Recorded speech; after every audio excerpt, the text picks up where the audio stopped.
Rian had always believed in timing. He thought that love, like everything else in life, had its perfect moment. What he didn't realize was that sometimes that moment never comes again. He met Aisha during his first year of college. She had a laugh that could silence the world, and eyes that held a kind of warmth he had never known. She wasn't just beautiful, she was light, and slowly that light began to fill all the quiet corners of his life. They became inseparable, not lovers, but something even more fragile, best friends. Aisha would call him at 2 a.m. just to talk about the stars or cry about the latest boy who broke her heart. And Rian, he was always there, with tissues, ice cream, and a heart that ached silently every time she smiled at someone else. He loved her deeply, but he never told her. Every time he tried, fear stood in the way. What if she didn't feel the same? What if he lost her altogether? So instead of confessing, he wrote her a letter, pouring his entire heart into those pages, then folded it and tucked it into his drawer.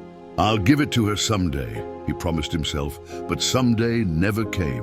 One day, Aisha told him she had been offered a job abroad. She was leaving in a week. Rian smiled and congratulated her. Inside, his chest cracked open. That night, he picked up the letter again and placed it back into the drawer. On her last day, she hugged him tightly. "Thank you for always being there, Rian. You're the best thing that ever happened to me," he smiled. "Stay safe," she walked away. And with her went his chance. Years passed. Rian never moved on. He dated but never loved. Aisha's memories lived in every book he read, every song he played, every place he visited. Then one day, a mutual friend called him. There had been an accident. Aisha was gone, no warning. No goodbye, just gone. The world felt colder after that. That night, Rian opened his drawer.